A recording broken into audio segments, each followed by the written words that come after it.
tingin ko naman ay parehas. Opo. Si Senator Chis Escudero na siyang hinirang bilang presiding officer ng Senado para sa bilang isang impeachment court. May mga tao na nagke-question po ng pagtatalaga ng isang presiding officer other than the Senate President. Yun ang mabigat dito. At sabi po nga nila, maaring ito ay magresulta ng pang-invalidate ng itong impeachment proceedings na ayaw naman natin kasi baka sabihin na naman nila technicality, etc. Kanya lang parang sila na rin ang gumagawa ng sarili nilang bato na ipupukpok sa kanilang ulo eh. Ha? Yeah. Kita mo ha? Di ba noon, mag-rewind tayo. May rewind pa ba ngayon? Wala na rewind kasi kasi hindi na siya Betamax or VHS di ba? Opo. Na nagre-rewind o cassette, di ba? Opo. O streaming na ngayon eh. Yes. Okay.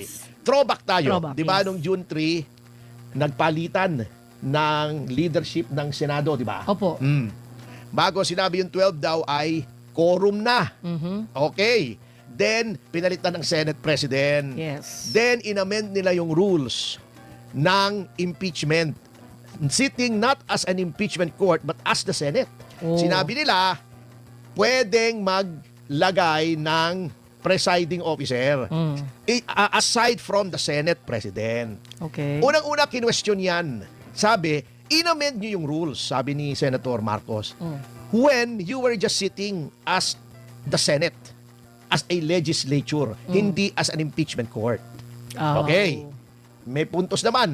Hindi ko sinasabing tama, hindi ko sinasabing mali, pero may point. Yes. Number 2, yun nga, etong kahapon, inelect na presiding officer, si Chis Escudero. Ang akin lamang, gusto pala ng majority, kasi naging 30 na sila, di ba? Opo.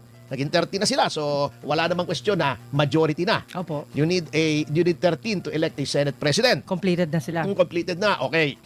Yun pala ang gusto nyo ang mag-preside sa Senado doon sa impeachment court. Kasi alam nyo na naman at the time na naghalal kayo ng Senate President na magkakaroon ng impeachment. Alam nyo na, di ba? Si SP Cayetano pa Opo. ang nakaupo. Dumating na yung taga-House at tinransmit na yung articles of impeachment, di ba? Yes. Habang nagkakagulo, di ba? Opo. O, di alam nyo na magkaka-impeachment. Gusto nyo pala, abogado, Ayun. ang mag-preside. Bakit hindi pa antimano Yun na dapat. si Senator Escudero na ang pinili inyong nyo. inelect as Senate President? Ngayon, unang-una, ito epekto ha. Ito ang unang-unang epekto na, well, this is the least of our worries. Yes. Kasi ang dami tuloy pumupuna. Ang dami-dami ha. Na bakit dalawa nakaupo? Parang kengkoy. Oo. Bago yung isa, wala namang ginagawa. Okay. Number 2, allowed ba yon? Ang tinuturo po ng majority ay yung sariling rules ng Senate. Okay. At totoo naman sa ilalim ng Article 11 ng Konstitusyon, ang Congress ay gagawa ng sarili niyang rules para effectively ma-implement ang kahit anong impeachment proceedings. Tama po yun. Okay. May karapatan. Pero meron din pong doktrina sa constitutional law na kahit anong gagawin ng kahit anong sangay o departamento ng ating pamahalaan ay hindi lalabag sa konstitusyon. Anong nakalagay sa konstitusyon? Hoy, happy 1.5 thousand viewers ang aga naman. Hi, good Salamat morning, po sa guys. pagtitiwala. Oo. Thank you. Anong nakalagay sa konstitusyon, mga kasama? Nakalagay doon kapag may impeachment, yan ha, ang Pangulo ng Pilipinas ang nasasakdal o respondent o gustong i-convict o ina-impeach, ang punong mahistrado ng Korte Suprema ang magpipreside. Okay? Di ba? Oo. Yes. Wala pong question yon. Okay. Wala naman sa konstitusyon kung sino magpipreside pag hindi presidente. Oh. Yung CJ, by the way, na nagpe-preside, hindi bumuboto ha. Opo. Oo, presiding officer lang siya. At walang problema ron. CJ yun eh. Ibig sabihin siya yung pinakamagaling na abogado rito sa ating bansa. Punong maestrado yun eh. O, walang question dyan. Okay. Pero paano pag hindi? Di ba noon, si CJ Corona, ang nag-preside ay si Juan Ponce Enrile as Senate President. Yes. Ang question, maaari ba na hindi Senate President ang mag-preside? Hindi. Pwede bang pumili ang Senado ng ibang presiding officer? Yun ang question. Simple lang.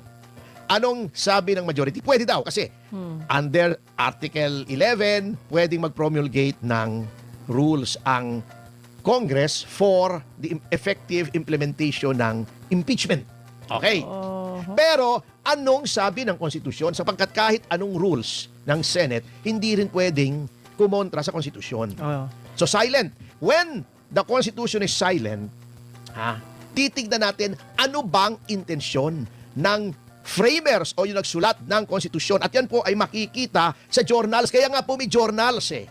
Yung parang transcript, word for word, ano bang sinabi noong mga miyembro ng Constitutional Commission noong 1986 nung sinusulat nila ang konstitusyon. Ano bang intensyon nila nung sinulat nila yan? Ito ha. Sige. Ito, sinabi ni presiding officer, ito ay noong July 28, 1986 na pagdedebate ng Constitutional Commission. Okay. Sabi ng presiding officer, committee doon sa accountability ito eh. Sabi niya, what does the committee say? Tumayo si Monsod, Commissioner Monsod. Ano pangalan ni Monsod? Yung Christian Monsod. Christian Monsod. Sabi niya, is it not understood that when the President of the Philippines is on trial, it is the only time when the Chief Justice of the Supreme Court will preside? Yan. Oh, happy 2,000 viewers! Maraming salamat po. Thank you. Sabi niya, di ba, pagka ang presidente ang nililiti sa impeachment, yung Chief Justice, okay? Yes, kapag president. Oo, sabi niya. Is it necessary to say that the Senate President shall preside during all other times? Sabi niya, kailangan pa bang sabihin na ang Senate President ang magiging presiding officer? Pagka hindi na presidente, Matik basta na yun. any of the impeachable officers, Vice President, Chief Justice and Justices of the Supreme Court, yung mga Okay. constitutional bodies, COA, COMELEC, yan Civil Service, okay. Sabi ni Mr. Davide, na buhay pa ngayon. Opo. Dating Chief Justice ito. At siya Okay. nag-preside noong impeachment ni Pangulong Estrada doon sa mga bata na hindi naabutan yun. That year 2000 yun.